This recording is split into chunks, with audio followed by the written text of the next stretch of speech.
I heard my daughter whisper into her phone, "On my 77th birthday, I'll keep Mom here. You empty the house." What she didn't know was that I'd spent 42 years as an FBI agent specializing in financial crimes, and I'd been watching her plan this robbery for 2 months. My name is Patricia Thornton. I'm 77 years old, a widow for the past 8 years, and a retired special agent who put away some of the most sophisticated white-collar criminals this country has ever seen. I raised 2 children, Nicole, who's 50 now, and Marcus, 47, who had the good sense to move to Japan. I built a comfortable life with my late husband James, another FBI agent who worked organized crime while I dismantled fraud operations. We retired with $3 million in savings and investments, earned honestly over decades of public service. But on that Friday evening, standing in the parking lot of Chez Laurenti, expensive restaurant where Nicole had insisted on taking me for my birthday dinner, I heard my own daughter coordinating with her husband Brad to rob me blind while I sat eating overpriced pasta. She thought she was being clever, timing it perfectly so I'd be 45 minutes away from home for at least 3 hours. What Nicole didn't realize was that her elderly mother had installed 24 hidden cameras throughout that house, hired a private security team of ex-federal agents, and set up a bait safe filled with FBI traceable marked bills, just waiting for someone stupid enough to take them. You see, after spending 4 decades catching criminals, I've learned one universal truth: they always underestimate their victims, especially when the victim is a 77-year-old woman living alone. This is the story of how my daughter tried to rob me on my birthday, and how I destroyed her life, legally, methodically, and completely. If you want to hear how an old FBI agent turned her own child's greed into a federal case, stay with me. And if stories like this interest you, hit that subscribe button, because I've got 77 years of experiences, and this isn't even the wildest one. Let me take you back to where this really started. 6 months before that phone call in the parking lot, 6 months before my birthday, I started noticing something odd about my daughter's behavior. Nicole had never been particularly attentive. She was always too busy with her own life, her 3 kids, her social calendar. We'd see each other maybe once a month, usually when she needed something. But suddenly, in early March, she started showing up at my house every week with that bright, artificial smile I'd learned to recognize in suspects trying too hard to seem innocent. The first visit, she brought flowers, tulips, which aren't even my favorite, but I thanked her anyway. She sat in my kitchen drinking coffee and asking how I was feeling, if I was taking my medications, whether the house was getting too much for me to maintain alone. I'm 77, not 97. I still do my own grocery shopping, my own yard work, my own everything. But Nicole kept pushing this narrative that I was somehow fragile, somehow declining. Then came the questions about my finances. Not direct at first, she was smarter than that. She'd mention an article she'd read about estate planning, about how important it was to have everything organized. She asked if I'd updated my will recently, where I kept my important documents, whether I'd considered what would happen to the house if something happened to me. Every question was wrapped in concern, delivered with that syrupy voice people use when they're pretending to care. I've interrogated hundreds of suspects in my career. I know what phishing looks like. The second visit, she brought her husband Brad. That's when I really started paying attention. Brad had always been a lightweight one, of those men who calls himself an investment consultant, but has never actually made a successful investment in his life. He married Nicole when she was 23, and he was 25. And he'd been living off her expectations of my money ever since. They had 3 kids they couldn't afford, a house that was way too expensive, and a lifestyle funded entirely by credit cards and delusion. Brad walked through my house like he was conducting an appraisal. He commented on the artwork, asked about the age of my furniture, mentioned casually that antiques were worth so much these days. He stood in my bedroom doorway, which felt like a violation. Even then Nan noticed the safe I keep visible in my closet. Just a small comment about security being so important for someone living alone. I smiled and nodded and offered them coffee, but inside, my training was already cataloging every detail. The way Nicole's eyes lingered on my jewelry box, the way Brad took mental notes of everything in my house, the way they exchanged glances when they thought I wasn't looking. After they left that day, I sat in my living room for a long time, just thinking. James used to tell me I had a sixth sense about criminals, that I could smell wrongdoing before it fully materialized. I'd always told him it wasn't intuition, It was pattern recognition. And the patterns I was seeing in my own daughter were the same ones I'd seen in dozens of fraud cases over the years. The following week, Nicole called to ask where I kept my financial documents. She said she was worried about what would happen in an emergency, that she should know where everything was, just in case. I told her everything was organized and not to worry. She pressed. I deflected. She got irritated, which was interesting. When someone gets angry that you won't give them access to your money, that tells you everything you need to know. That's when I started testing her. I mentioned casually that I was thinking about selling the house and moving to a retirement community.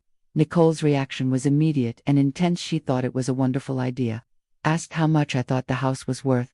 Offered to help me organize everything. Too eager, too interested in the financial details. I told her I had some valuable jewelry from my mother stored in the bedroom safe. Her eyes practically glowed. I mentioned important documents in my home office. She asked specifically where in the office.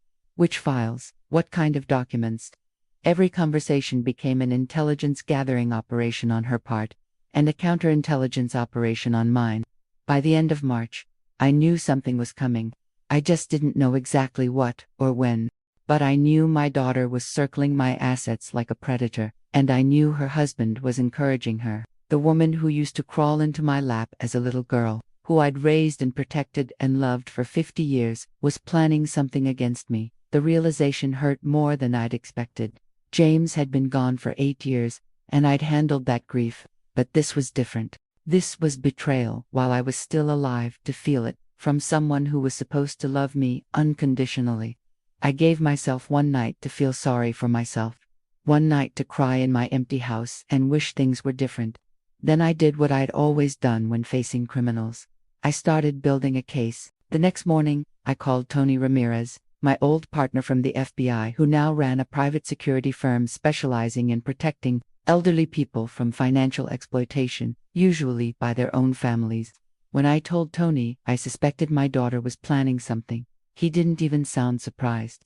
He told me family fraud was the fastest growing crime in America, that adult children robbing their aging parents had become an epidemic. Within a week, Tony's team had transformed my house into a surveillance operation that would have made our old FBI field office jealous. 24 cameras hidden in smoke detectors, picture frames, decorative objects, audio recording in every room, a monitoring system that transmitted everything to a secure server that I could access from my phone, and most importantly, a panic button system I could activate with a single text message. Tony also suggested the bait safe. We filled it with $15,000 in marked bills money the FBI could trace if it ever moved, and some convincing costume jewelry that looked valuable but wasn't. The real safe, with my actual valuables, went into a location Nicole would never find.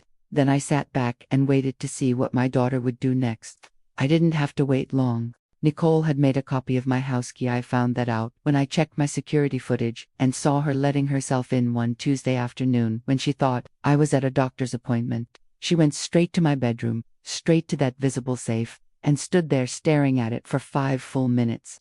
Then she went through my desk drawers, photographed documents with her phone, and left. Watching that footage felt like being stabbed, but it also confirmed everything I'd suspected. My daughter wasn't just thinking about robbing me.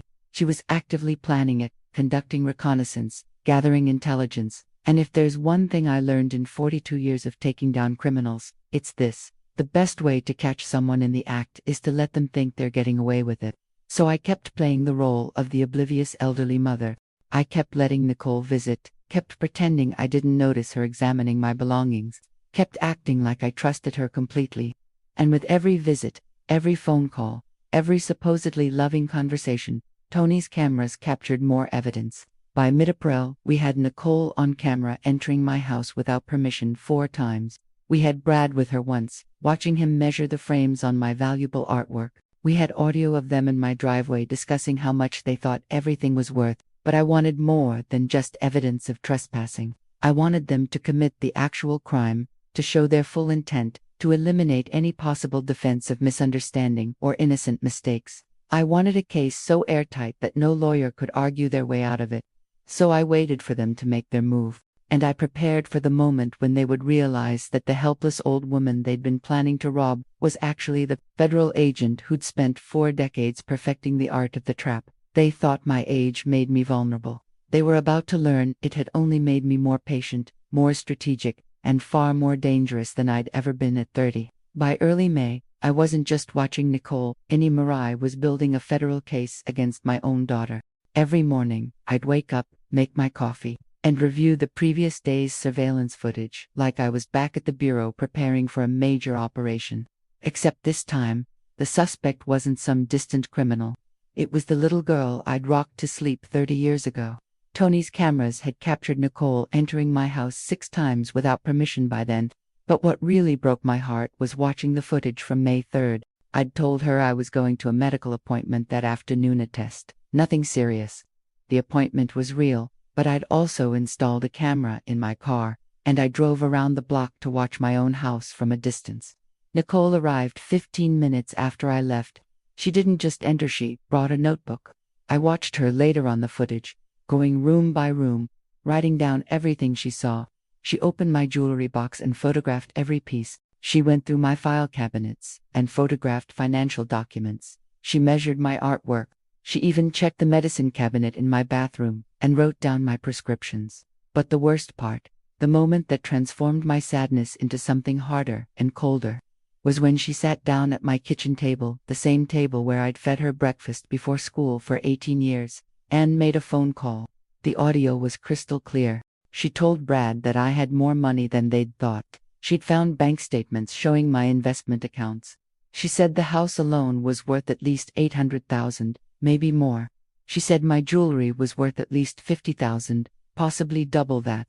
And then she said something that made me pull over to the side of the road and just sit there for 10 minutes. She told him they needed to move fast, before I did something stupid like give it all away to charity, or let some retirement home take everything. She said I was getting more forgetful, more confused, that it would be easy to convince people I wasn't capable of managing my own affairs anymore. She said once they got power of attorney, they could liquidate everything, and I'd never even know what happened. My own daughter was planning to have me declared incompetent so she could steal everything I'd worked for, and she was going to use my age, the same age that had given me wisdom, experience, and 7 decades of street smarts, as a weapon against me. I called Tony immediately. When I told him what I'd heard, even he who'd seen every kind of family betrayal in his work was shocked. He asked if I wanted to confront her, to stop this before it went further. I told him no. If we stopped her now, she'd just wait and try again later, more carefully. I wanted to catch her in the act, completely, with no room for excuses or second chances. That's when Tony told me about Brad's activities. His team had been following Brad as well, and they'd discovered he'd been even busier than Nicole. He'd consulted with a lawyer about obtaining power of attorney for an elderly parent who was resistant. He'd researched pawnshops and estate buyers. He'd even visited 3 different storage facilities, pricing out units presumably to store my belongings before selling them. But here's what made it truly criminal. Brad had also contacted a locksmith about changing locks on a property he was about to acquire. When Tony's investigator pressed him, Brad had mentioned it was his mother-in-law's house, that she was moving to assisted living, and had asked him to handle the property. All lies. He was planning to lock me out of my own home. Tony pulled the lawyer's records completely legally, since the lawyer had to report certain activities. Brad had asked specifically about declaring someone mentally incompetent, about what medical documentation was needed, about how long the process typically took. He'd asked if there were faster ways to gain control of an elderly person's assets in emergency situations. This wasn't just theft anymore. This was a systematic plan to destroy my autonomy, to erase my independence, to turn me into a legal non-person so they could plunder everything I had, and the timeline they were working with suggested they wanted to move within months, not years. I spent 3 days just processing that information. 3 days of anger so intense I couldn't sleep. But anger, I've learned, is only useful if you channel it into action. So I channeled it into planning the most thorough counter-operation of my career. First, I documented everything about my mental and physical health. I got comprehensive evaluations from my doctor, my dentist, even a neurologist who confirmed I had the cognitive function of someone 20 years younger. I wanted medical proof that I was completely competent, so when this all came out, there would be no question about my state of mind. Second, I contacted my old colleague Sarah Chen at the FBI. Sarah had worked white-collar crime with me for 15 years before moving up to special agent in charge. When I told her what was happening, she was furious not at me for involving the Bureau in a family matter, but at Nicole and Brad for targeting an elderly person, even if that person was a retired federal agent. Sarah quietly opened a preliminary investigation into financial exploitation of an elderly victim. The marked bills in my bait safe became official FBI evidence. Third, I revised my will. I met with my attorney, a sharp woman named Margaret who'd handled estate law for 40 years, and I removed Nicole completely. Everything would go to Marcus in Japan, to several charities I'd supported over the years, and to a scholarship fund for children of fallen FBI agents. Nicole would get nothing. Margaret tried to talk me out of it, said I should wait until after this was resolved, but I was firm. My daughter had already made her choice.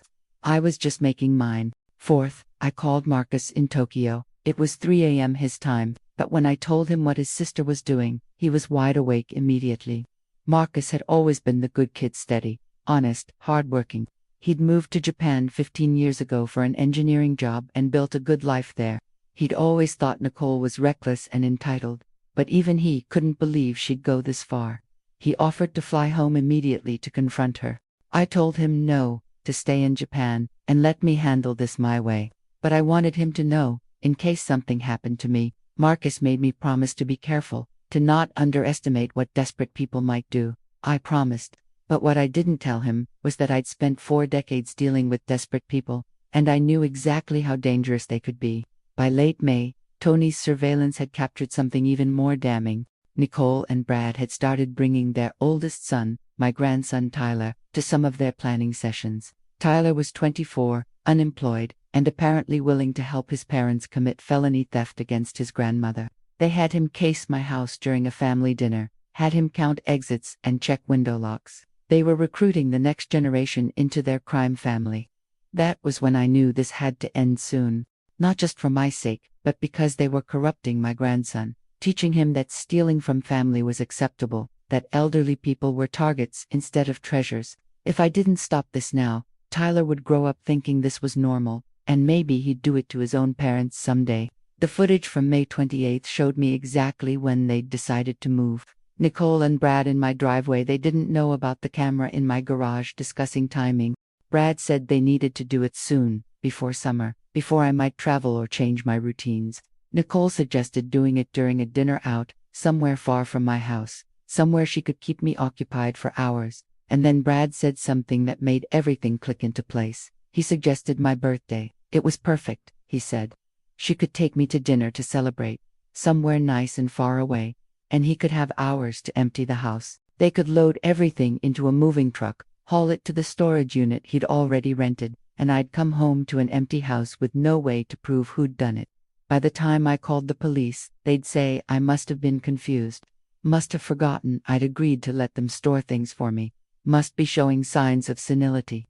My 77th birthday was June 14th, 3 weeks away. They were going to rob me on my birthday, and then use my reaction to the robbery as proof I was mentally incompetent. It was brilliant, in a sick way. It was exactly the kind of scheme I'd seen work on other elderly victims over the years, victims who didn't have FBI training, who didn't have the resources to fight back, who ended up losing everything to their own children. But I wasn't those victims. And Nicole and Brad were about to learn the most important lesson of their lives. You don't con a con, and you definitely don't rob someone who spent 42 years catching robbers. I called Tony that night. I told him we had 3 weeks to prepare the perfect trap. He asked what I needed. I smiled the same smile I used to give James before a major bus stand. I said I needed my house to be ready to catch criminals, because on my 77th birthday, my daughter was going to commit a federal crime, and I was going to make sure every second of it was documented, witnessed, and prosecutable. They thought I was just a confused old woman with money. They were about to discover I was a federal agent with a badge that might be retired but a mind that was sharper than ever. And by the time my birthday dinner was over, Nicole and Brad wouldn't be celebrating anything except their right to remain silent. The hardest part of the next 3 weeks wasn't setting the trap. I'd done that 100 times in my career. The hardest part was pretending I didn't know what was coming. Every time Nicole called with that fake sweetness in her voice, Every time she visited and hugged me while mentally cataloging what she'd steal, I had to be the oblivious elderly mother who trusted her completely. I've played many roles in undercover operations over the years, but this was different. This wasn't pretending to be a corrupt banker or a money launderer. This was pretending to be a version of myself that was diminished, unaware, vulnerable. It went against every instinct I had, but I did it. Because the best traps require the prey to feel completely safe.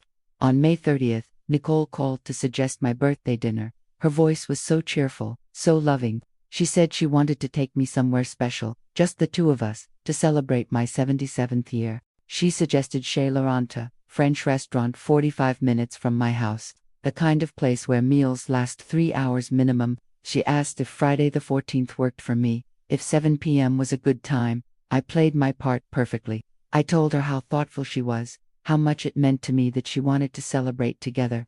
I even added a little tremble to my voice, like I was getting emotional. She ate it up. Before hanging up, she reminded me not to make other plans that evening, to keep the whole night free, to really make it special. What Nicole didn't know was that Tony was recording every call. When we listened to it afterward, he pointed out something I'd missed in the moment. There was another voice in the background on her end, Brad, saying something about timing. They were coordinating right there on the call, and they thought I was too old and trusting to notice. The next week, Nicole visited 3 times. Each visit, she played the devoted daughter even more intensely, as if she was building up some kind of emotional credit before the betrayal. She brought me groceries I didn't need, offered to help with housework I was perfectly capable of doing myself, asked repeatedly about my health and whether I was taking my medications correctly. During the June 4th visit, she did something that would have been heartbreaking if I hadn't already known what she was planning. She sat at my kitchen table, held my hand, and told me how much she loved me. She said she worried about me living alone, that she wanted to make sure I was safe and cared for. She said she and Brad had been talking about my future, about what would be best for me as I got older. The way she said "as I got older," like I was already declining, already failing. I was 77 and sharp as ever, but she was building a narrative of incompetence, laying groundwork for the story they'd tell later. Poor, confused mom, doesn't even realize what's happening, needs someone to make decisions for her. I played along. I let my hand shake a little when I picked up my coffee cup, not enough to be obvious, just enough to be noticed. I forgot her son's name for a moment, corrected myself quickly. I mentioned being tired more than usual. Small things, tiny performances, feeding her exactly the narrative she wanted to believe, and it worked. I could see her eyes light up with each little mistake I made. She was cataloging them, storing them up as evidence for later. See, Mom is confused. See, Mom can't remember things. See, Mom needs help. What she didn't see was the steel-trap mind behind those performances. The FBI agent who'd fooled organized crime bosses and financial fraudsters, now fooling her own daughter. Tony's team finished the final security preparations on June 8th, for ex-federal agents Mike David, Chen, and Rodriguez would be positioned inside my house. Starting the night of June 13th, they'd hide in the finished basement, I rarely used, with full surveillance equipment, watching every camera feed, ready to emerge the moment Brad entered illegally. We coordinated with Sarah Chen at the FBI and with the local police. Everyone knew the plan. Everyone knew their role. We even did a dry run on June 10th, with Tony playing Brad, timing how long it would take from the moment of entry to the moment of arrest. But the performance that mattered most happened on June 11th, when Nicole called to confirm our birthday dinner. She was so excited, so enthusiastic. She told me she'd already ordered a special dessert, that she'd made sure they'd sing happy birthday, that she wanted it to be a night I'd always remember. The irony was so thick I almost laughed. Oh, I'd remember this birthday, just not the way she thought. I thanked her profusely. I told her I was so lucky to have a daughter who cared so much. And then I did something calculated. I mentioned that I'd been thinking about her suggestion from months ago, about moving to a retirement community. I said maybe she was right. Maybe the house was too much for me. Maybe I should start thinking about simplifying my life. The silence on the other end of the phone was electric. Then Nicole's voice came back, even sweeter than before. She said we could talk about that at dinner. That she'd be happy to help me figure out what was best. That she and Brad would support whatever I decided. What she meant was, perfect. She's already thinking about giving up the house. This is going to be even easier than we thought. After that call, Tony asked me if I was sure I wanted to go through with this. He said we had enough evidence already to get them on trespassing and conspiracy. We could arrest them before the actual robbery attempt. I told him no. I wanted them caught in the act, with stolen property in their hands, with absolutely no way to claim misunderstanding or mistake. I wanted a case so airtight that no defense attorney in the world could create reasonable doubt, because this wasn't just about punishing Nicole and Brad.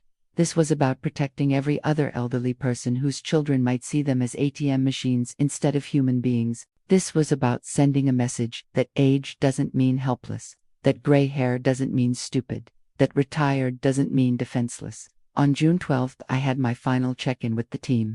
Mike, David, Chen, and Rodriguez arrived at 11 p.m. and positioned themselves in my basement with supplies for a long wait. Tony walked through the plan one more time. Sarah confirmed the FBI's involvement and the traceability of the marked bills. The local police captain assured me they'd have units standing by. Everyone asked if I was okay, if I needed anything. I told them I was fine. But that night, alone in my bedroom, I let myself feel the full weight of what was about to happen. Tomorrow, I would watch my daughter facilitate my own robbery.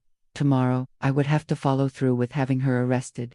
Tomorrow, I would lose her not to death, but to prison, which somehow felt worse. James used to tell me that the job required sacrifices, that sometimes doing the right thing meant losing the people you loved. He'd arrested his own cousin once for insurance fraud. It nearly destroyed him, but he did it because the law mattered more than family loyalty when family became criminal. I understood that now in a way I never had before. Tomorrow, I would prove that Patricia Thornton, mother, grandmother, widow, was still the federal agent who never let criminals walk free, even when the criminal was her own daughter. I set my alarm for 5 a.m. I needed to be sharp, focused, ready.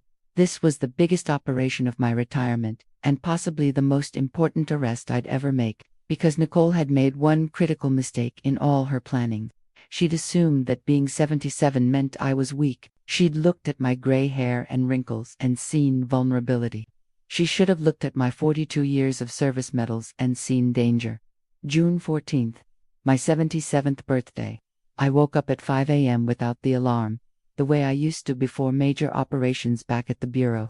My mind was already running through every detail, every possible complication, every contingency plan. I made coffee and sat at my kitchen table, the same table where I'd fed my children breakfast thousands of times, where Nicole had done her homework, where we'd celebrated holidays and birthdays for decades. In a few hours, that same daughter would be using my birthday celebration as cover for a felony. The thought should have crushed me, but instead, I felt something else, a cold, focused determination that I recognized from my years in the field. Tony called at 6 a.m. to confirm the team was in position. Mike, David, Chen, and Rodriguez had been in my basement since the previous night, taking shifts, monitoring the camera feeds, staying quiet and invisible. They had clear instructions: observe and document everything until Brad had actually taken property and attempted to leave. Then, and only then, would they reveal themselves and make the arrest. Sarah Chen called at 6:30. The FBI had agents on standby. The marked bills in my bait safe were registered in the federal database. The moment Brad took that money, he'd be committing a federal offense that Sarah's team could track across state lines if necessary. She asked me one more time if I was emotionally prepared for what was about to happen. I told her I'd been preparing for this moment for 3 months. I didn't tell her I'd actually been preparing for it my whole career. I just never thought the criminal would be my own child. At 8 a.m., Nicole sent me a text message, a string of heart emojis, and "Happy birthday, Mom.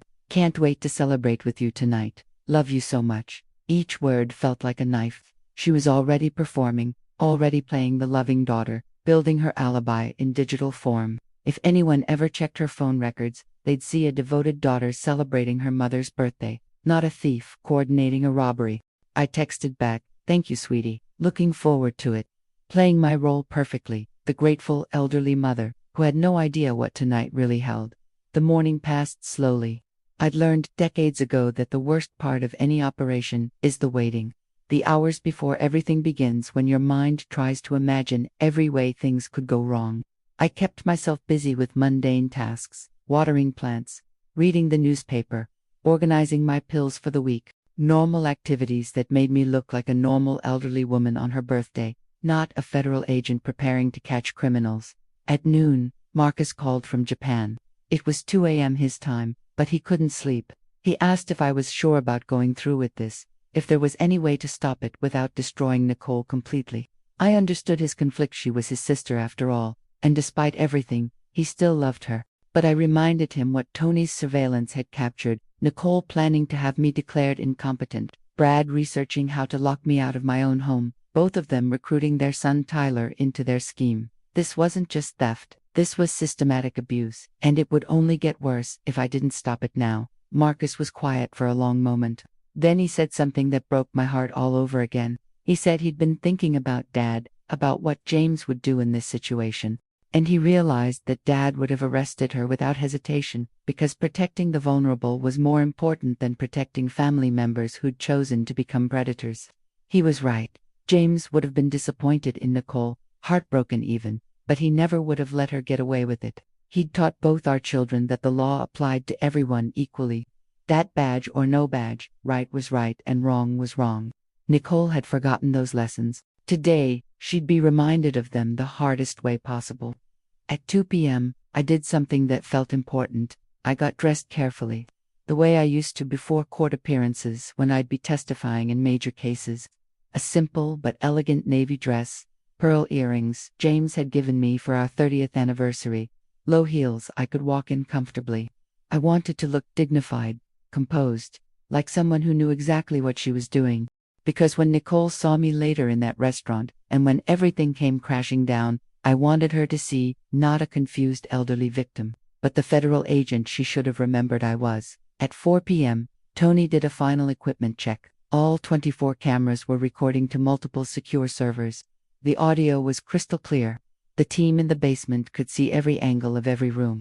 The bait safe was ready, filled with 15,000 in marked FBI bills and convincing fake jewelry. My real valuables, the truly sentimental items, my mother's actual jewelry. Important documents were locked in a hidden safe that Nicole didn't know existed, buried in a wall behind a fake electrical panel in the laundry room. At 5 p.m., Brad's phone pinged a location check. Tony's team had been monitoring both Nicole and Brad's phones completely legally, since we'd gotten warrants through Sarah's FBI investigation. Brad was at their house, 15 minutes from mine. He was waiting for the signal from Nicole that I'd left for the restaurant. At 5:30, I checked my appearance one final time. My hands were steady. My mind was clear. I looked at myself in the mirror, 77 years old, white hair, lines around my eyes, from 7 decades of laughter and tears, and everything in between. But my eyes themselves were sharp, alert, alive with purpose. Nicole thought these wrinkles meant weakness. She was about to learn they represented experience, patience, and a lifetime of knowing exactly how to catch people like her. At 6 p.m., I received another text from Nicole. "Leaving now, Mom. See you at 7. So excited." She was giving Brad the timeline, letting him know when I'd be out of the house. Every text message was evidence, every communication another nail in her legal coffin. At 6:15, I locked my front door and walked to my car. I could feel the team in the basement watching, on the cameras, tracking my departure. This was it. The operation was live. I drove toward Chez Laurent, taking the route I normally would, nothing suspicious, but my mind was running through everything that would happen in the next few hours. Nicole would greet me at the restaurant, all smiles and birthday wishes. She'd drag out the dinner as long as possible, appetizers, multiple courses, dessert, coffee, maybe after-dinner drinks. Meanwhile, Brad would let himself into my house with the key Nicole had copied months ago. He'd go straight for the visible safe, take the marked money and fake jewelry, grab whatever documents he thought were valuable, maybe even take some of my artwork off the walls. And the entire time, 4 ex-federal agents would be watching him from the basement, documenting every single move he made, waiting for the perfect moment to emerge and put him in handcuffs. At 6:50, I pulled into the parking lot of Chez Laurent, and that's when I saw her, Nicole, standing near the entrance, phone pressed to her ear, her back to me. I slowed down, parking a few spaces away, and I heard her voice clearly in the evening air. She was talking to Brad, and what she said confirmed everything Tony and I had suspected, everything we'd prepared for. She told him I'd just arrived. She told him to get into the house now, to take everything: jewelry from the bedroom safe, cash from any drawers, documents from the office, artwork from the walls. She said she'd keep me at dinner for at least 3 hours, that she'd ordered the slowest service possible, that she'd make sure I had drinks to slow me down even more. She told him this was it. This was their chance. Take everything of value before I came home and realized what had happened. And then she said something that transformed whatever sadness I'd been holding on to into pure, cold fury. She told Brad that after tonight, they'd start the process of having me declared incompetent. She said by the time I came home to an empty house and tried to report a robbery, they'd make it look like I was having delusions, like I was confused and couldn't remember giving them permission. She said they'd use my reaction to the robbery as proof I needed them to take control of my affairs. They weren't just planning to rob me, they were planning to gaslight me afterward, to use my own reaction to being victimized as evidence of mental decline. It was sophisticated, cruel, and exactly the kind of scheme I'd seen destroy other elderly victims who didn't have the resources to fight back. But I had resources, I had training, I had evidence, and I had a team of federal agents waiting in my house to make sure Brad's robbery was the shortest and most documented crime of his miserable life. I sat in my car for 5 more minutes, watching Nicole end her call and smooth her hair, preparing to play the loving daughter. I pulled out my phone and texted Tony. Overheard the confirmation call. She just told Brad to take everything they're planning, to gaslight me afterward and claim incompetence. Make sure every second is recorded. Tony's response was immediate, already recording. Brad's phone just pinged 2 blocks from your house. ETA, 3 minutes. We're ready. I took a deep breath, checked my lipstick in the mirror, and stepped out of my car.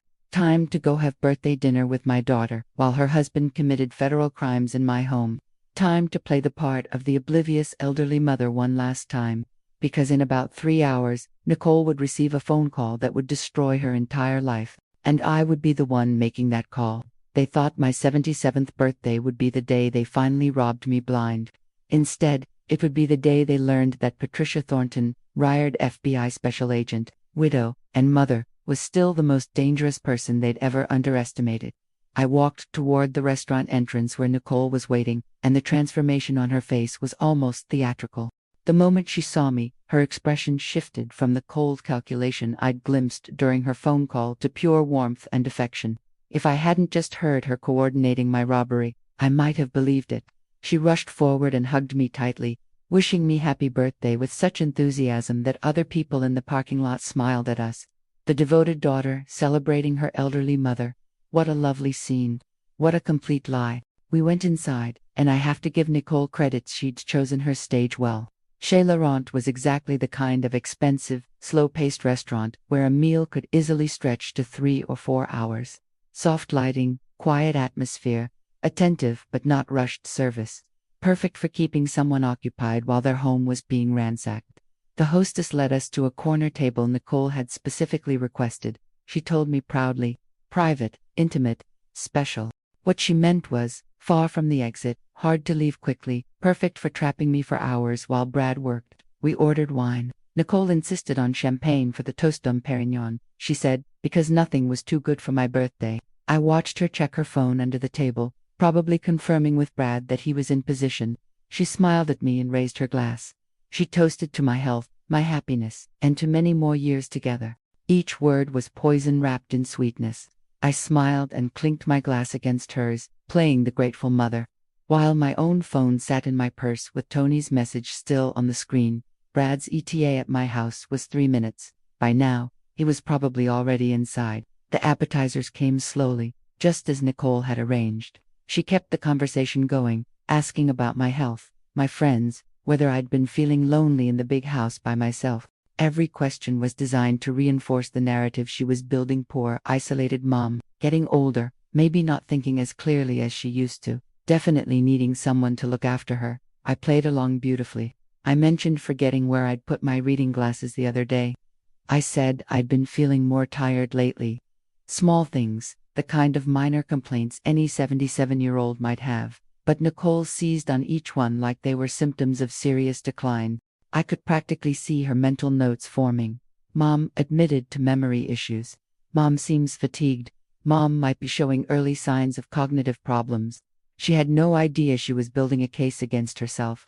Every concerned question, every suggestion that I might need help, every attempt to establish my incompetence, all of it, was being recorded on my phone, which I'd set to audio record before entering the restaurant. More evidence for the mountain we were already building. At 7:45, my phone buzzed with a text. I glanced at it discreetly. Tony's message was simple. Subject entered residence at 7:17 p.m. using key. Currently in primary bedroom accessing safe. All cameras recording. Team maintaining position. Brad was in my bedroom, opening my safe, stealing marked FBI money. And Nicole was sitting across from me describing how worried she'd been about me, how she and Brad had been discussing ways they could help me, how they wanted to make sure I was taken care of. The entrees arrived. Nicole had ordered for both of us, another controlling gesture wrapped in thoughtfulness. She'd chosen the slowest dishes on the menu, she explained, because she wanted us to really savor the evening, to take our time. What she meant was, I need to keep you here as long as possible while my husband strips your house. At 8:15, another text from Tony. Subject has removed contents of safe-marked bills and decoy jewelry. Now in office area, photographing documents and removing files. Also remove 2 framed artworks from living room walls. Total estimated theft value, $18,000, plus documents. Continuing to document. $18,000, federal grand larceny. And Brad was still going, still taking more, making the charges worse with every item he touched. Nicole was talking about a vacation she and Brad were planning needed a break. She said, things had been so stressful. I wondered if that vacation was supposed to be funded by my stolen money.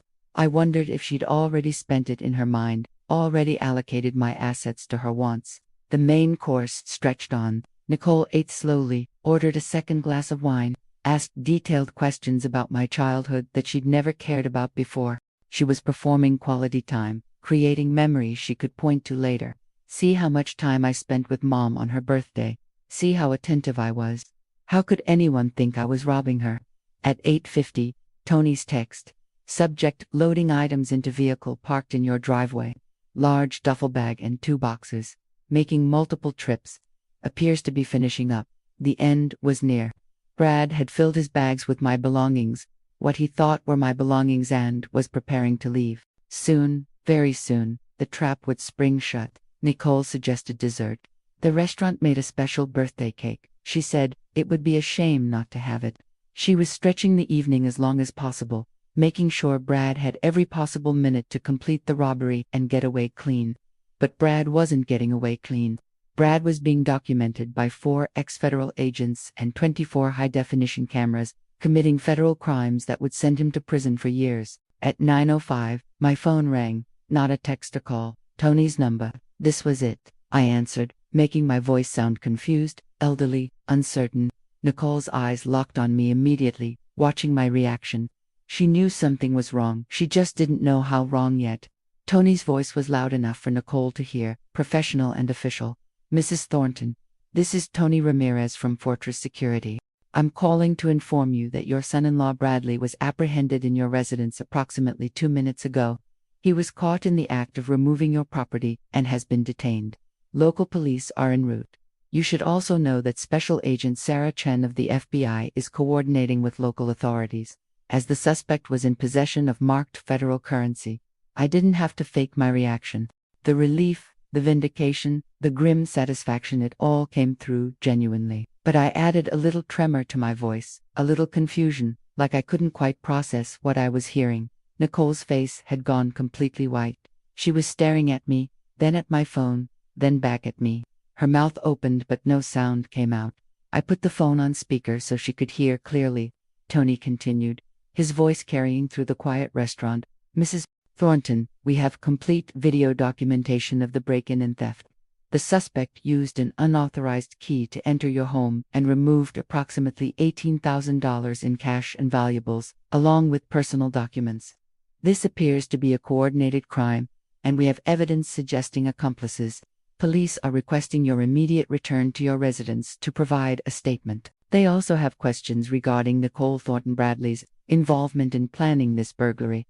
The expression on Nicole's face in that moment, I'll remember it for the rest of my life. It was the exact expression I'd seen on dozens of criminals over my career when they realized they'd been caught, that the trap had closed, that there was no way out. Shock, disbelief, terror, and the dawning understanding that everything was over. Sarah Chun's voice came on the line next. "Patricia, this is Sarah. Local PD is with me. We'll need Nicole to remain at the restaurant location. Officers are being dispatched there now to bring her in for questioning regarding conspiracy to commit burglary, elder financial abuse, and related charges." Nicole tried to stand up. Her chair scraped loudly against the floor, drawing attention from other diners. She grabbed her purse, her hands shaking, and stammered something about needing to go, needing to leave right now. I looked at her really, looked at her hand, let every bit of the federal agent I'd been for 42 years show through. The confused elderly mother act was over. My voice, when I spoke, was cold, clear, and completely steady. I told her to sit down. I told her that running would only make things worse. I told her that every single visit she'd made to my house in the past 3 months had been recorded. Every conversation documented.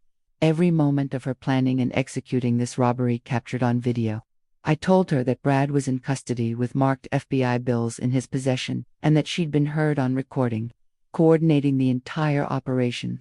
And then I told her the truth she'd been too greedy and arrogant to see, that I'd known about her plans for 3 months, that I'd been building a federal case against her the entire time, and that the confused, vulnerable, elderly mother she thought she was robbing had actually been the FBI agent who'd spent 4 decades catching criminals exactly like her. Nicole collapsed back into her chair.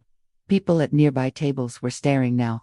The manager was approaching, concerned about the disturbance, and through the restaurant's front windows, I could see police cars pulling into the parking lot, their lights flashing red and blue in the darkness. 2 officers entered the restaurant. They were polite but firm. They asked Nicole to come with them. She looked at me one last time, and I saw something in her eyes that might have been an appeal, a plea for mercy, a hope that I'd somehow call this off. But I'd given her mercy every day for 50 years. I'd raised her, loved her, supported her through every mistake and bad decision, and she'd repaid that by trying to rob me on my birthday and destroy my independence. I watched in silence as they escorted her out of the restaurant. The other diners whispered and stared. The manager apologized profusely for the disruption. I paid the bill. Nicole had stuck me with it, naturally, and left a large tip for the servers who'd witnessed the entire scene. As I walked to my car, I called Marcus in Japan. It was morning there now. When he answered, I could hear the tension in his voice. He'd been waiting for this call. I told him it was done. Brad was in custody, Nicole was being arrested, and the case was so thoroughly documented that no defense attorney could possibly win it. I told him the marked money, the cameras, the recordings, everything had worked exactly as planned. Marcus was quiet for a long moment. Then he said something I wasn't expecting. He said he was proud of me, not just for catching them, but for having the strength to follow through. He said Dad would have been proud too. I drove home slowly, processing everything that had just happened. When I arrived, my house was lit up like a crime scene, which, technically, it was. Police cars, Tony's security vehicles, evidence technicians photographing everything. Sarah Chen met me at the door and walked me through what had happened after Brad's arrest. He'd filled 2 duffel bags and 3 boxers with my belongings, what he thought were my belongings. The marked bills alone were enough for federal charges. The fake jewelry he'd stolen had been photographed so thoroughly by Tony's team that there was no question about intent. The documents he'd taken, thinking they were valuable financial records, were actually carefully prepared fakes that Tony had helped me create, each one another piece of evidence showing Brad's intent to steal my identity and financial information. Most damning of all, Brad had been caught on camera, returning to his vehicle, calling Nicole, and telling her I got everything more than we thought. This is going to solve all our problems. A full confession, recorded in high definition, from a man who had no idea he was being watched. Sarah told me that both Brad and Nicole would be arraigned within 48 hours. The charges were extensive: conspiracy to commit burglary, theft, elder financial abuse, attempted fraud, and possession of marked federal currency. Brad was looking at 5 to 7 years in federal prison. Nicole, as the coordinator and accomplice, was looking at 3 to 5 years. As the evidence technicians finished their work and the police cars began to leave, I stood in my living room, the same living room where I'd raised my children. where we'd celebrated Christmases and birthdays, where James and I had planned our retirement, and I felt the full weight of what I'd done. I'd caught my own daughter committing crimes. I'd provided the evidence that would send her to prison. I'd chosen justice over family. But as I looked at the empty spot on the wall where Brad had removed one of my fake paintings, I knew I'd made the right choice, because letting Nicole get away with this wouldn't have been mercy, it would have been enabling. It would have taught her that stealing from the elderly was acceptable. That family made you immune to consequences. That vulnerability was something to exploit rather than protect. And it would have made me a hypocrite of the worst kind of federal agent who'd spent 42 years catching criminals but looked the other way when the criminal was her own child. James always said that the badge meant something. It meant you stood for something bigger than yourself, bigger than family loyalty, bigger than personal comfort. It meant you protected the defenseless, even when it cost you everything. Tonight, that badge might have been retired, but its principles weren't. Tonight, Patricia Thornton had proven that, 77 years old or not, retired or not, she was still the agent who'd never let criminals walk free, even when the criminal was her own daughter. The 48 hours after Nicole and Brad's arrests were among the longest of my life. Not because I doubted my decision, I didn't. Not for a second, but because the reality of what I'd done kept hitting me in waves. I'd put my own daughter in jail. I'd ended her freedom, possibly for years, and no matter how justified it was, no matter how necessary, that knowledge sat heavy in my chest. Tony stayed with me that first night, not because I needed protection, but because he knew what it was like to arrest family. He'd done it himself once, years ago. We sat in my kitchen until 3 a.m., drinking coffee that neither of us really wanted, not saying much. Sometimes the silence of someone who understands is worth more than any words. Sarah Chen called me at 7 a.m. the next morning. The FBI had processed all the evidence overnight, and the case was even stronger than we'd anticipated. Brad had left fingerprints all over my house, had been captured on camera from 24 different angles, and had been caught with marked federal bills that could be traced directly to the Bates safe. Nicole's phone records showed dozens of calls and texts to Brad during the months of planning, including several that explicitly discussed getting Mom's money and taking everything before she knows what's happening. But what sealed the case completely was something we hadn't expected. Brad, in his panic after being arrested, had tried to make a deal. He'd offered to testify against Nicole, claiming the whole thing was her idea, that he'd just gone along with it to make her happy. He'd tried to paint himself as the reluctant accomplice and Nicole as the mastermind. What Brad didn't know was that we had recordings of him researching how to obtain power of attorney, him contacting pawn shops to sell stolen goods, him renting the storage unit where he planned to hide my belongings. We had evidence that he'd been the driving force behind the legal strategy to have me declared incompetent. His attempt to blame everything on Nicole only made him look more guilty and more desperate. Nicole, for her part, wasn't talking. She'd lawyered up immediately with some expensive attorney her friends had recommended, an attorney she couldn't afford, which told me she'd probably promised to pay him with money she'd expected to steal from me. The attorney's strategy seemed to be to claim this was all a misunderstanding, that Nicole had been trying to help me organize my affairs, that I was confused about her intentions. That strategy lasted exactly as long as it took Sarah to show him the surveillance footage. The video of Nicole letting herself into my house with a copied key, going through my belongings, photographing my financial documents, measuring my artwork while I was supposedly at a doctor's appointment. The audio of her telling Brad to take everything, to empty the house, to use my birthday dinner as cover. The recordings of her discussing how they'd use my reaction to the robbery as proof of incompetence.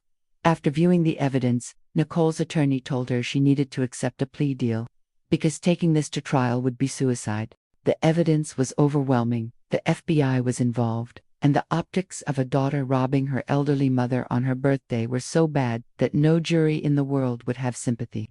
On the second day, Marcus flew home from Japan. He'd taken emergency leave from his engineering job, telling them he had a family crisis, which was certainly true. He arrived at my house at 2 p.m., and when I opened the door and saw my son standing there, I broke down completely for the first time since this whole nightmare began. Marcus held me while I cried, not for Nicole, but for the family we'd lost, for the version of Nicole that might have existed if she'd made different choices, for the grandmother-grandchildren relationship that was now shattered, for James, who died never knowing that one of his children would turn into exactly the kind of criminal he'd spent his career fighting against. After I'd cried myself out, Marcus and I sat down and talked about next steps. He wanted to know if I was sure about pressing charges, if there was any way to resolve this without prison time. I understood his impulse, she was his sister. After all, but I explained to him what Sarah had explained to me. Elder financial abuse was a federal crime now, taken seriously because it had become an epidemic. Children stealing from their aging parents, using their parents' vulnerability and trust as weapons. The FBI had made it a priority, and Sarah's division had been specifically tasked with prosecuting these cases to the fullest extent. Even if I wanted to drop charges, the federal government wouldn't. The marked FBI bills meant this was their case now, not just mine. More importantly, I told Marcus, dropping charges would be the worst thing I could do for Nicole. It would teach her that consequences were negotiable, that family would always bail her out, that stealing was acceptable as long as you stole from the right people. She was 50 years old. If she didn't learn this lesson now, she never would. And next time, her victim might not be a trained FBI agent who could protect herself. Next time, it might be someone truly vulnerable who'd lose everything. Marcus understood, even though it hurt him. He asked about his niece and nephews Nicole, and Brad's 3 children. What would happen to them while their parents were in prison? I'd already looked into that. The oldest, Tyler, was 24 and had been involved in the planning. He'd actually cased my house during a family dinner, checking exits and window locks at his parents' instruction. He was an adult who'd made his own choices. The younger 2, 19 and 16, would go to Brad's sister temporarily. I'd offered to take them myself, but Sarah had advised against it. It would look like I was trying to manipulate the case by taking custody of the defendant's children. That broke my heart all over again.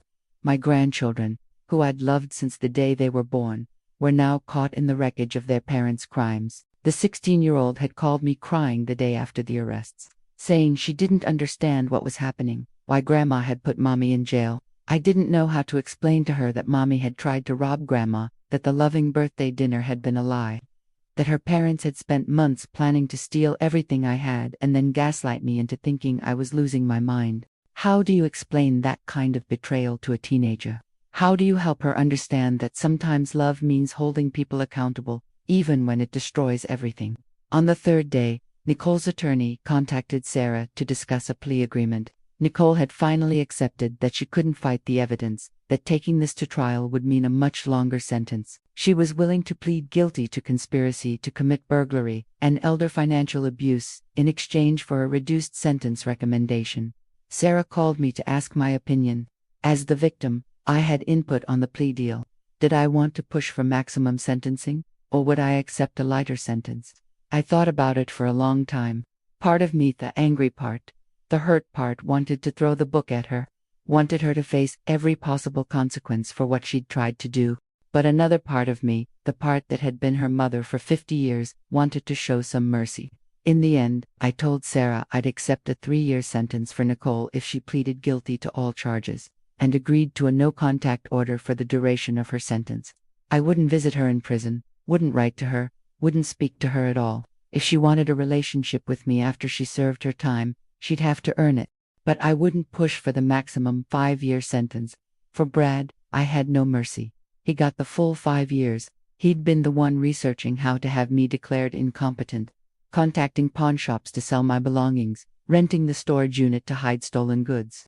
He'd driven this entire operation, and Nicole had gone along with it because she was weak and greedy. Brad deserved every year he got. Sarah presented the deal to both attorneys. Brad's lawyer tried to negotiate, but Sarah shut that down immediately. The evidence against Brad was even stronger than the evidence against Nicole. He'd been caught in the act, on camera, with marked bills in his possession. He could accept the 5-year deal or go to trial and risk 10 years, his choice. Both of them accepted. The arraignment was scheduled for the following Monday. They'd plead guilty, the judge would accept the plea agreements, and sentencing would be set for 6 weeks later.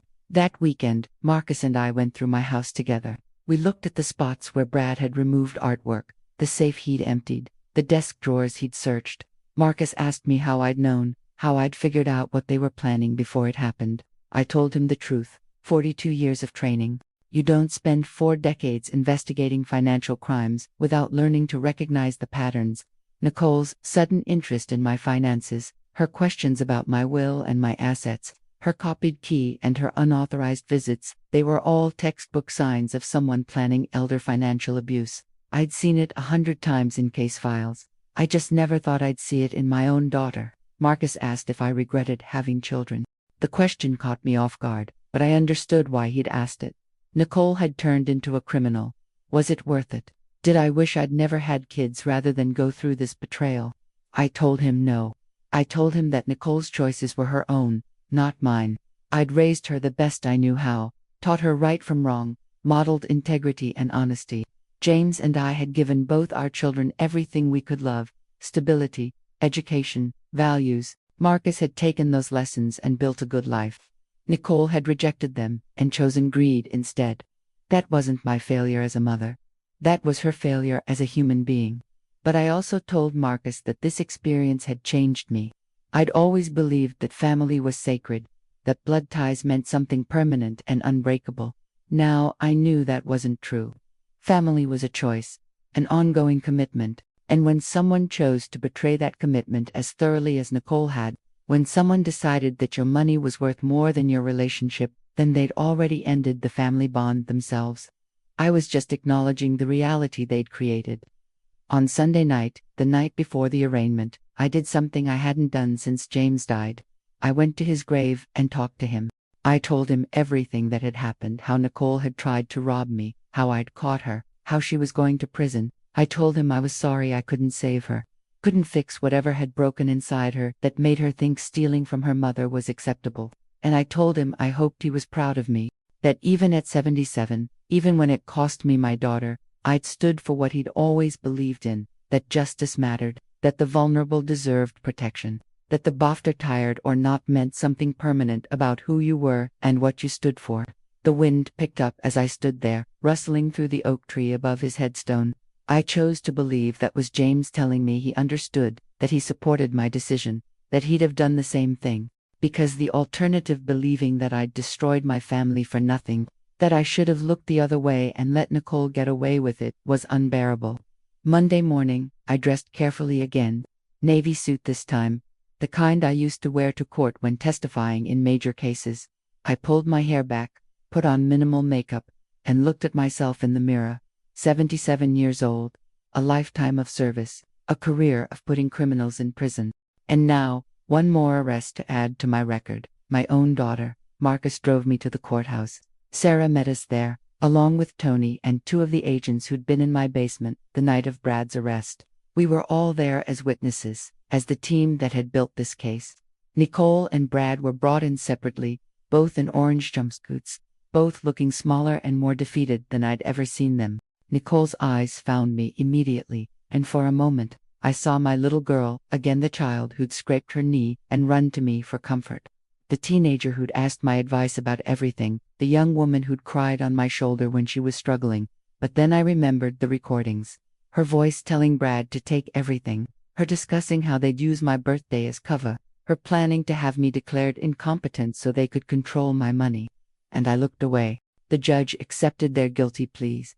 Brad was sentenced to 5 years in federal prison, Nicole to 3 years. The judge added provisions: mandatory restitution to me for the marked money Brad had taken, mandatory counseling for both of them, and lifetime prohibition from serving as financial power of attorney for any elderly person. When it was over, when they were being led away to begin their sentences, Nicole turned back one more time. She mouthed something to me. I think it was, "I'm sorry," but I don't know if she meant it. I don't know if she was sorry for what she'd done, or just sorry she'd been caught. I'll never know, because I walked out of that courtroom and didn't look back. Outside, in the bright sunshine of a Monday morning, Marcus hugged me tight. Sarah told me I'd done the right thing, that this case would help set precedent for prosecuting elder financial abuse. Tony said I'd run the perfect operation, that it would go down in his firm's history as the most thoroughly documented case they'd ever built. But all I felt was tired. 77 years old, and I'd just sent my daughter to prison. Necessary, justified, right, but still devastating. Marcus and I went back to my house. We sat in the kitchen, drinking coffee, not saying much. Finally, He asked what I was going to do now, how I was going to move forward. I told him the truth, I didn't know. I'd spent 3 months planning Nicole's arrest and 3 days processing the aftermath. I hadn't thought beyond that. My daughter was in prison. My grandchildren were with their aunt. My house felt empty and strange, full of cameras and memories of betrayal. But I also knew this. I'd survived James's death. I'd survived 42 years in one of the most dangerous and demanding careers imaginable. I'd survived discovering that my own child was a criminal. I would survive this too, because that's what Patricia Thornton did. She survived, she adapted, she stood for what was right, even when it cost her everything. And tomorrow, she'd wake up in her empty house, make her coffee, and figure out what the next chapter of her life looked like. Because at 77, there were still chapters left to write. They just looked different than I'd ever imagined they would. The sentencing hearing was scheduled for 6 weeks after the guilty pleas, but the real revelation, the moment when Nicole and Brad truly understood the scope of what I'd done, came 3 weeks into that waiting period, during a mandatory pre-sentencing meeting with their attorneys and the prosecutors. Sarah Chen called me the night before to prepare me. She said the defense attorneys had requested a meeting to review the full evidence package, hoping to find something that might reduce their clients' sentences. Sarah wanted me there, she said, because sometimes seeing the victim in person reminded defense attorneys that this wasn't just a legal exercise, it was about a real person who'd been hurt. I agreed to attend, though part of me dreaded seeing Nicole again. Marcus offered to come with me, but I told him no. This was something I needed to do alone. The meeting was held in a conference room at the Federal Building downtown. When I arrived at 2 p.m., Sarah was already there with 2 other FBI agents. Nicole's attorney, a man named Richard Pemberton, who looked like he'd billed $500 an hour, sat on one side of the long conference table. Brad's attorney, a younger woman named Jessica Torres, sat beside him. And, at the far end, looking small and defeated in civilian clothes instead of orange jumpsuits, were Nicole and Brad. Nicole's eyes met mine the moment I entered, and I saw something flicker across her face. Shame, maybe, or regret, or just the shock of seeing me in person after 3 weeks. Brad wouldn't look at me at all. He stared at the table like it held the answers to all his problems. Sarah started the meeting by explaining that she'd prepared a comprehensive evidence package for the defense to review. She'd brought a laptop with the surveillance footage queued up, printed transcripts of phone calls and text messages, and photographs of every piece of evidence collected from Brad during his arrest. Pemberton, Nicole's attorney, interrupted immediately. He said he'd already reviewed the evidence and found it compelling, but he wanted to discuss the context. His client had been under significant financial pressure, he claimed. She'd been trying to help her mother, not hurt her. The whole thing was a tragic misunderstanding blown out of proportion. I'd heard this kind of defense 1,000 times in my career. The sympathy play, the context argument, the "my client is really a good person who made a mistake" strategy. It rarely worked in court, but attorneys had to try something. Sarah didn't even blink. She opened her laptop and pulled up the first video file. She told everyone in the room that we were about to watch the complete surveillance footage from my house, starting with Nicole's first unauthorized entry on March 15th. For the next 90 minutes, we sat in that conference room watching my daughter commit crimes. The footage was devastating in its clarity. There was Nicole letting herself into my house with a copied key, going through my belongings, photographing my financial documents. There was Brad measuring my artwork, examining my safe, planning what to steal. There was Nicole on the phone with Brad discussing how much money I had and how they could get access to it. But the worst footage, the footage that made even the defense attorneys wince, was from June 14th, my birthday. Sarah played the exterior camera footage of Nicole in the restaurant parking lot, phone pressed to her ear, telling Brad to take everything. The audio was crystal clear. Nicole's voice saying, "I'll keep Mom here for 3 hours. You empty the house, take everything: jewelry, cash, documents, artwork. This is our chance." And then, most damning of all, the interior footage of Brad entering my house, going straight to the bedroom, opening the safe, and filling bags with marked bills and fake jewelry. 24 cameras from 24 angles, showing every moment of his crimes. There was no ambiguity, no room for interpretation. Just clear, undeniable documentation of theft. When the videos finished, the conference room was silent. Jessica Torres, Brad's attorney, looked like she wanted to crawl under the table. Pemberton was staring at Nicole with an expression that clearly said, "You told me this was a misunderstanding." Sarah let the silence stretch for a moment, then she spoke. She explained that everything we'd just watched was admissible evidence. The cameras had been legally installed in my own home. The marked bills were official FBI property. The audio recordings had been made with my consent in my own residence. Every piece of evidence had been obtained legally and would hold up in any court. But then Sarah said something I hadn't been expecting.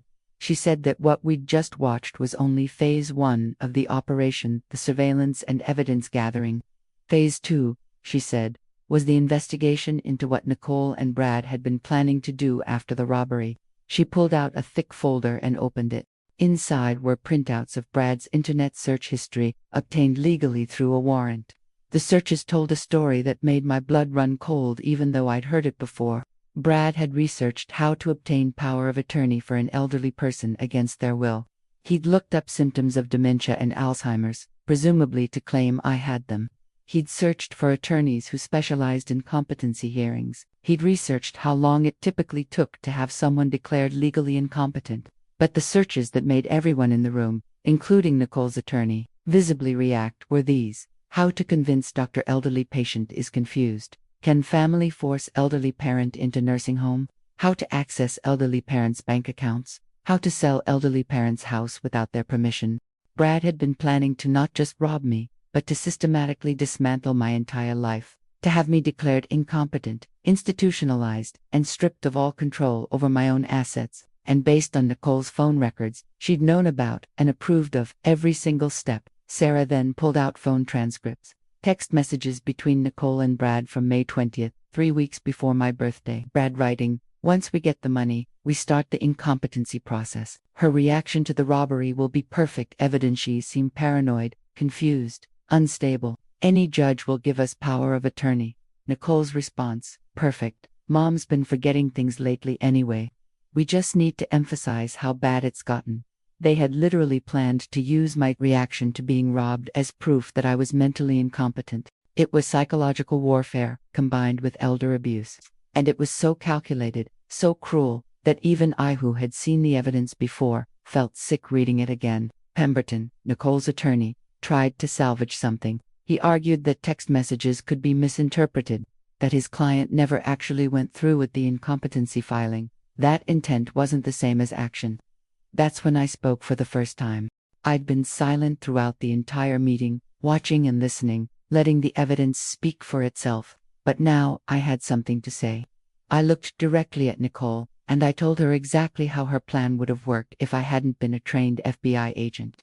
I explained that if I'd been a normal elderly woman, someone without my training, without my resources, without my network, her plan would have succeeded. I would have come home to an empty house, reported a robbery, and then been told by my own daughter that I was confused, that I'd given permission for them to store my belongings, that I was misremembering events. I would have been gaslit into questioning my own sanity. Then, when I insisted I'd been robbed, when I became upset and angry and insistent, Nicole and Brad would have used that emotional response as proof of mental instability. They would have presented my paranoid delusions to a doctor and a judge. They would have had me declared incompetent, taken control of my finances, and possibly even institutionalized me against my will. And I would have lost everything, not just my money and my house, but my autonomy, my dignity, and my identity.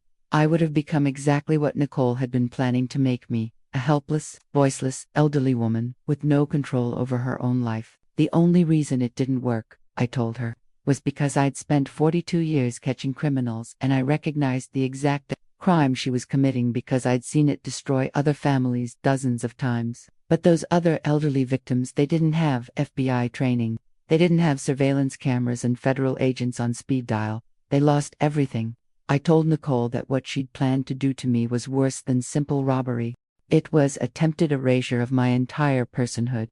And I told her that even if she served her full 3-year sentence, it wouldn't come close to the lifetime sentence she'd tried to impose on me. When I finished speaking, Nicole was crying. Not the manipulative crying I'd seen her use before to get sympathy, real, ugly, devastated crying. She tried to say something, to apologize or explain, but I held up my hand and stopped her. I told her I didn't want her apologies. Apologies were for accidents, for mistakes, for things done in the heat of the moment. What she'd done was calculated, planned over months, and specifically designed to destroy her own mother. That wasn't something you apologized for. That was something you lived with forever. Brad, meanwhile, had started crying too, but his crying was different. It was the crying of someone who'd just realized how much trouble he was really in, how thoroughly his life was destroyed. He kept saying it wasn't supposed to go this way, that they just needed the money, that they hadn't meant to hurt anyone. Sarah shut him down fast. She pointed out that needing money wasn't an excuse for elder abuse. She reminded him that he'd searched for ways to institutionalize me against my will, that he'd planned to lock me out of my own house, that he'd researched pawnshops to sell my belongings. Those weren't the actions of someone who just needed money. Those were the actions of someone who saw an elderly woman as an obstacle to be eliminated. Jessica Torres, Brad's attorney, looked defeated. She acknowledged that the evidence was overwhelming and asked if there was any possibility of reducing Brad's sentence given his cooperation. He'd tried to blame everything on Nicole. After all, Sarah's response was swift and cold. She said Brad's attempt to throw Nicole under the bus only proved he had no moral compass whatsoever. He'd planned the crime, executed the crime, and then tried to betray his own wife to save himself. That wasn't cooperation, that was cowardice. The 5-year sentence stood. Pemberton made one last attempt to get Nicole's sentence reduced. He argued that she was a victim of Brad's manipulation, that she'd been pressured into this scheme, that she deserved leniency. I almost laughed. The surveillance footage showed Nicole had been the one making phone calls, coordinating timing, planning the birthday dinner to keep me away from my house. She'd been an active, enthusiastic participant, not a reluctant accomplice. Sarah presented one final piece of evidence that I hadn't known about. She pulled out bank records showing that Nicole and Brad had already rented a storage unit prepaid for 6 months specifically to hide stolen property. They'd rented it 3 weeks before my birthday. They'd been so confident their plan would work that they'd paid in advance for the space to store my belongings before they'd even stolen them. That storage unit receipt, Sarah explained, proved premeditation. This wasn't an impulsive crime. This wasn't a desperate act in a moment of need. This was a carefully orchestrated plan executed over months with full knowledge of what they were doing. The meeting ended shortly after that. There was nothing left to say, no defense left to make.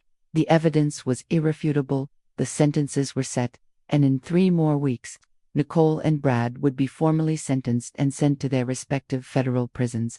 As everyone gathered their papers and prepared to leave, Nicole approached me. Her attorney tried to stop her, but she brushed past him. She stood in front of me, tears still streaming down her face, and asked me one question. Why? I understood what she was asking. Why did you set me up? Why did you go through with having me arrested? Why didn't you just confront me and give me a chance to stop? I looked at my daughter, 50 years old, crying in a federal building, 3 weeks away from beginning a prison sentence, and I gave her the truth. I told her I'd given her chances her entire life. Every bad decision, every financial mistake, every time she'd chosen greed over integrity, I'd given her chances. I'd bailed her out, covered for her, hoped she'd learn and change, but she never did. She just got worse, got bolder, until finally she decided that robbing her own mother was acceptable. I told her I'd set her up because catching her in the act was the only way to make the charges stick. If I'd confronted her before the robbery, she would have denied everything, played the victim, claimed I was paranoid or confused. She would have adjusted her plan and tried again later, more carefully. The only way to stop her permanently was to let her commit the crime and document every second of it. And I told her I'd done it because she'd left me no choice. The moment she copied my house key, the moment she discussed having me declared incompetent, the moment she chose my birthday as the day to rob me, she'd ended our relationship. I was just acknowledging the reality she'd created. Nicole asked if I'd ever forgive her. I told her I didn't know. Maybe after she served her sentence, maybe after years of reflection and genuine change, maybe we could rebuild something. But right now, in this moment, the woman standing in front of me wasn't my daughter anymore. She was just another criminal who'd tried to victimize an elderly person and gotten caught. Nicole reached out like she wanted to hug me. I stepped back. I told her that privilege, the privilege of touching me, of physical comfort, of maternal love, was something she'd have to earn back. She'd destroyed it when she chose theft over family. If she wanted it again, she'd have to prove she deserved it. Security came then to escort Nicole and Brad out. They were being returned to the detention center where they'd stay until sentencing. As they were led away, Nicole looked back one more time. I didn't look away, didn't soften, didn't give her any comfort, because the hard truth was this: sometimes love means holding people accountable. Sometimes being a good parent means letting your child face the full consequences of their actions. And sometimes the most loving thing you can do is refuse to enable, refuse to rescue, refuse to pretend that betrayal is acceptable just because it comes from family. After they were gone, Sarah told me I'd handled that perfectly. She said a lot of elderly victims recanted or softened when faced with their children in person, that seeing their kids cry often made them back down, but I'd stood firm, and that strength would help other elderly victims find their own strength. I thanked her, but I didn't feel strong. I felt exhausted, sad, and old in a way I'd never felt before. 77 years, and I'd just watched my own daughter be led away in chains after hearing the full evidence of her plan to destroy my life. Marcus picked me up from the federal building. He asked how it went. I told him everything: the videos, the evidence, the text messages about having me declared incompetent, Nicole's crying, Brad's cowardice. Marcus was quiet for a long time as he drove. Finally, he said that Dad would have been proud of how I'd handled it, but also heartbroken that it had been necessary. I told him that was exactly how I felt: proud and heartbroken in equal measure. That night, alone in my house, I sat in my living room and thought about everything that had been revealed in that conference room. The depth of Nicole's betrayal, the cruelty of her planning, the systematic way she'd prepared to destroy my autonomy and identity. And I realized something: I'd caught her just in time. Another month, maybe 2, and she might have succeeded. I might have come home to an empty house, been gaslit into questioning my own sanity, been declared incompetent by a judge who didn't know I was a retired FBI agent with a mind sharper than people half my age. I'd saved myself by being exactly who I'd always been: methodical, prepared, and unwilling to ignore the evidence, even when it hurt. 3 weeks later, at the formal sentencing hearing, the judge asked if I wanted to make a victim impact statement. I stood up in that courtroom, looked at Nicole sitting at the defense table, and I told the judge exactly what this crime had cost me. I told him I'd lost my daughter, my relationship with my grandchildren, my sense of safety in my own home, and my belief that family was sacred. I told him that at 77 years old, after 42 years of protecting others, I'd had to protect myself from my own child. And I told him that the sentence Nicole was receiving, 3 years, was mercy she didn't deserve, but that I was granting her anyway, because I'd been her mother long before I'd been her victim. The judge imposed the agreed-upon sentences: 5 years for Brad, 3 for Nicole. As they were led away to begin serving their time, I walked out of that courtroom with my head high, because at 77 years old, Patricia Thornton had just proven something important: that age doesn't mean weakness, that retirement doesn't mean helpless, and that the best revenge against those who underestimate you is to be exactly as dangerous as they should have known you were.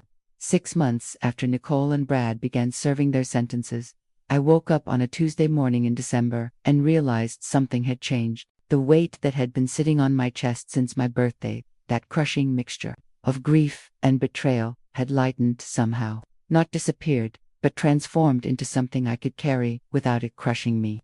I made my coffee and sat at my kitchen table, watching the winter sun rise over my backyard. The house felt different now. Tony's security team had removed most of the cameras after the trial, though I'd kept a few for my own peace of mind. The empty spots on my walls where Brad had removed artwork now held new pieces, paintings I'd bought for myself, choosing them because I liked them, not because they matched some idea of what a grandmother's house should look like. At 77, I was rebuilding my life. And surprisingly, I was discovering I liked the woman I was becoming. Marcus had stayed with me for 2 weeks after the sentencing, but then he'd returned to Japan. Before he left, he told me something I hadn't expected. He said I seemed lighter, freer, like I'd been carrying Nicole's dysfunction for so long, that having her gone to prison had released me from an invisible burden I hadn't known I was carrying. He was right. For years, I'd been managing Nicole's financial crises, her drama, her constant need for money and attention. I'd been enabling her without realizing it, always bailing her out, always giving her one more chance. Her absence, painful as it was, had given me space to breathe. Sarah Chen called me regularly to check in. She told me the case had become a training example at the FBI Academy for how to properly document and prosecute elder financial abuse. My surveillance footage was being used to teach new agents what coordinated family theft looked like. In some strange way, my pain was helping protect other elderly people from similar betrayals. Tony's security firm had started offering Patricia Thornton packages, comprehensive surveillance systems designed specifically for elderly clients who suspected their families were planning financial abuse. He said business had tripled since word got out about my case. Apparently, I wasn't alone in my suspicions or my need for protection. My grandchildren were a more complicated situation. The two younger ones, 19 and 16, were living with Brad's sister as planned. I'd reached out to them twice through their aunt, offering to meet, to talk, to maintain some relationship. The 19-year-old had written back saying she needed time, that she didn't understand why I'd done this to her parents. The 16-year-old hadn't responded at all. That hurt more than I'd expected, but I understood. In their eyes, I was the villain who'd put their parents in prison. They didn't understand the surveillance footage, the planning, the cruelty of what had been intended. Maybe someday they would. Maybe when they were older, with their own assets to protect, they'd understand why sometimes love requires boundaries. Tyler, the oldest grandson, who'd helped case my house, had been arrested on related charges. He'd pleaded guilty to conspiracy and received 18 months in a federal facility.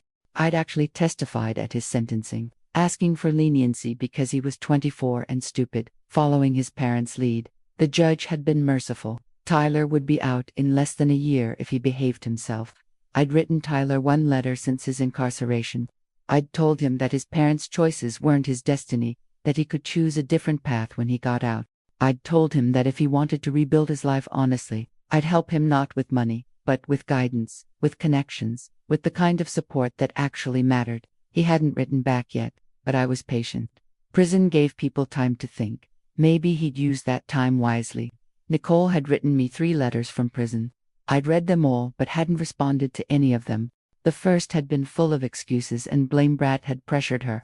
Financial stress had made her desperate. She'd never meant to actually hurt me. The second had been angry I'd destroyed her life, taken away her children, been vindictive and cruel. The third, which arrived last week, had been different. It was short, just 4 sentences. I understand now what I tried to do to you. I understand why you stopped me. I'm sorry. I don't deserve forgiveness, but I'm sorry anyway. That letter sat on my counter now, next to my coffee. I didn't know if I believed it. I didn't know if Nicole was genuinely changed or just manipulating me from prison. But for the first time since this whole nightmare began, I felt something other than anger toward her. Maybe not forgiveness, not yet. Maybe never, but something softer than the cold fury that had sustained me through the investigation and trial. I'd joined a support group for elderly victims of family financial abuse. It met every Thursday at a community center downtown. The stories I heard there were heartbreaking: children who'd stolen everything, families who'd abandoned elderly parents after draining their accounts, sophisticated schemes that made Nicole's plan look amateur. But what struck me most was how many of these victims blamed themselves. They said they should have seen it coming, should have been smarter, should have protected themselves better. I found myself telling them what Sarah had told me, that the crime wasn't their fault, that family betrayal was specifically designed to exploit trust, that surviving it and fighting back made them stronger than their abusers could ever be. Apparently, I'd become some kind of hero in that group. The retired FBI agent who'd caught her own daughter, who'd built an airtight case, who'd refused to back down. They asked me to speak at their meetings, to share my story. I did, because if my pain could help someone else find their strength, then maybe it meant something beyond just personal tragedy. I'd also started volunteering with a local organization that provided free legal advice to elderly people dealing with financial exploitation. My FBI background made me valuable, could spot the patterns, recognize the schemes, help victims document their cases. It felt good to use my training again, to be useful, to protect people the way I'd protected them for 42 years at the Bureau. On Christmas Eve, I invited Marcus via video call from Japan, Tony and his wife, Sarah and her partner, and 3 women from my support group to my house for dinner. We ate too much, laughed at stories about bad family members and worse criminals, and toasted to survival and strength. At midnight, after everyone had left and I was cleaning up, I stood in my living room and looked around. This house had been the site of betrayal, surveillance, and arrest. But it was still my home. Nicole hadn't taken that from me. She'd tried, But I'd been too strong, too smart, too prepared. James used to say that the measure of a person wasn't what happened to them, but how they responded to what happened. By that measure, I'd succeeded. I'd been betrayed by my own daughter, and I'd responded with strength, justice, and self-protection. I'd refused to be a victim. I'd refused to pretend family loyalty meant accepting abuse. At 77 years old, I'd started a new chapter. One where my worth wasn't measured by my children's love but by my own integrity. One where I protected myself first and felt no guilt about it. One where I used my experience to help others who were facing the same betrayals I'd survived. Nicole had 2.5 years left on her sentence. Maybe when she got out, we'd talk. Maybe we'd find some way to rebuild. Or maybe we wouldn't. Either way, I'd be fine. Because I'd discovered something important. I didn't need my daughter's redemption to be whole. I was already whole, all by myself. If my story touched you, I'd love to know where you're watching from. Drop your city in the comments below. And subscribe to this channel, because every grandmother has wisdom to share. And some of us have learned our lessons the hardest way possible. At 77, I'm proof that you're never too old to stand up for yourself, never too old to demand justice, and never too old to start fresh. My name is Patricia Thornton. I'm a retired FBI agent, a widow, a mother, and a survivor, and I'm just getting started with the rest of my life.